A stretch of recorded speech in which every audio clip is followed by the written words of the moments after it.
أعوذ بالله من الشيطان الرجيم. بسم الله الرحمن الرحيم. عما يتساءلون عن النبأ العظيم الذي هم فيه مختلفون.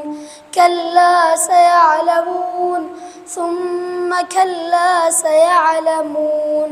ألم نجعل الأرض مهادا والجبال أوتادا وخلقناكم أزواجا وجعلنا نومكم سباتا وجعلنا الليل لباسا وجعلنا النهار معاشا وبنينا فوقكم سبعا شدادا وجعلنا سراجا وهاجا وأنزلنا من المعصرات ماء ثجاجا لنخرج به حبا ونباتا وجنات ألفافا.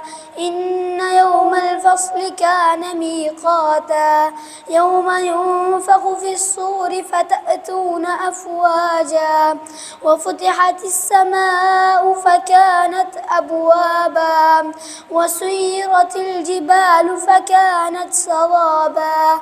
إن جهنم كانت مرصادا للطاغين مآبا لابثين فيها أحقابا لا يذوقون فيها بردا ولا شرابا إلا حميما وغساقا جزاء وفاقا.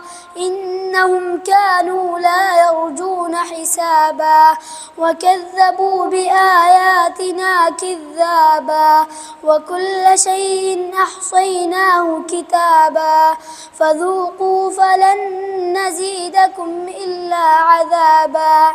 إن المتقين مفازا حدائق وأعنابا وكواعب أترابا وكأسا دهاقا لا يسمعون فيها لغوا ولا كذابا جزاء من ربك عطاء حسابا. رب السماوات والأرض وما بينهما الرحمن لا يملكون منه خطابا. يوم يقوم الروح والملائكة صفا لا يتكلمون إلا من أذن له الرحمن وقال صوابا. ذلك اليوم الحق فمن شاء اتخذ إلى ربه مآبا. إنا أنذرناكم عذابا قريبا يوم ينظر المرء ما قدمت يداه ويقول الكافر يا ليتني كنت ترابا.